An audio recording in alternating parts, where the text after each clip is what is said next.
നിർമ്മാണം ആശീർവാദ് സിനിമാസ്. ദൃശ്യം 3ക്ക് ശേഷം മോഹൻലാലും ജിത്തു ജോസഫും ഒരുമിക്കുന്നു. ആശീർവാദ് സിനിമാസിന്റെ ബാനറിൽ ആന്റണി പെരുമ്പാവൂരാണ് നിർമ്മാണം. ദൃശ്യം 2, 12th മാൻ, നേര്, റിലീസിനൊരുങ്ങുന്ന ദൃശ്യം 3 എന്നീ ചിത്രങ്ങൾക്ക് ശേഷം മോഹൻലാലും ജിത്തു ജോസഫും ഒരുമിക്കുന്ന ചിത്രത്തെക്കുറിച്ച് ഔദ്യോഗിക പ്രഖ്യാപനം ഉടനുണ്ടാകുമെന്നാണ് വിവരം. മോഹൻലാൽ നായകനായി ജിത്തു ജോസഫ് സംവിധാനം ചെയ്ത റാം ചിത്രീകരണം പൂർത്തിയായിട്ടില്ല.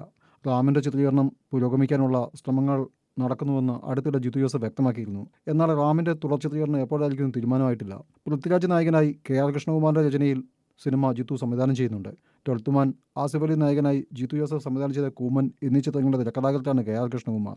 അതേസമയം ഫഹദ് ഫാസിലിനെ നായകനാക്കി ജിത്തു ജോസഫ് സംവിധാനം ചെയ്യുന്ന ചിത്രത്തെക്കുറിച്ച് നിലവിൽ പുതിയ അറിയിപ്പുകളൊന്നുമില്ല. റാം ഒഴികെയുള്ള മോഹൻലാൽ, ജിത്തു ജോസഫ് കൂട്ടുകെട്ടിൽ പുറത്തിറങ്ങിയ ചിത്രങ്ങളെല്ലാം ആശീർവാദ് സിനിമാസാണ് നിർമ്മിച്ചത്. ആശീർവാദ് സിനിമാസിന്റെ ബാനറിൽ ആന്റണി പെരുമ്പാവൂർ നിർമ്മിക്കുന്ന അടുത്ത ചിത്രം മോഹൻലാൽ നായകനായി പ്രിയദർശന്റെ സംവിധാനത്തിലാണ്. പ്രിയദർശന്റെ 100ാമത്തെ ചിത്രമാണിത്. ഈ വർഷം അവസാനം ചിത്രീകരണം ആരംഭിക്കും. സംവിധാനം ചെയ്യുന്നുണ്ട്. 12th മാൻ, ആസിഫ് അലി നായകനായി ജിത്തു ജോസഫ് സംവിധാനം ചെയ്ത കൂമൻ എന്നീ ചിത്രങ്ങളുടെ തിരക്കഥാകൃത്താണ് KR കൃഷ്ണകുമാർ. അതേസമയം ഫഹദ് ഫാസിലിനെ നായകനാക്കി ജിത്തു ജോസഫ് സംവിധാനം ചെയ്യുന്ന ചിത്രത്തെക്കുറിച്ച് നിലവിൽ പുതിയ അറിയിപ്പുകളൊന്നുമില്ല. റാം ഒഴികെയുള്ള മോഹൻലാൽ, ജിത്തു ജോസഫ് കൂട്ടുകെട്ടിൽ പുറത്തിറങ്ങിയ ചിത്രങ്ങളെല്ലാം ആശീർവാദ് സിനിമാസാണ് നിർമ്മിച്ചത്. ആശീർവാദ് സിനിമാസിന്റെ ബാനറിൽ ആന്റണി പെരുമ്പാവൂർ നിർമ്മിക്കുന്ന അടുത്ത ചിത്രം മോഹൻലാൽ നായകനായി പ്രിയദർശന്റെ സംവിധാനത്തിലാണ്. പ്രിയദർശന്റെ 100ാമത്തെ ചിത്രമാണിത്. ഈ വർഷം അവസാനം ചിത്രീകരണം ആരംഭിക്കും.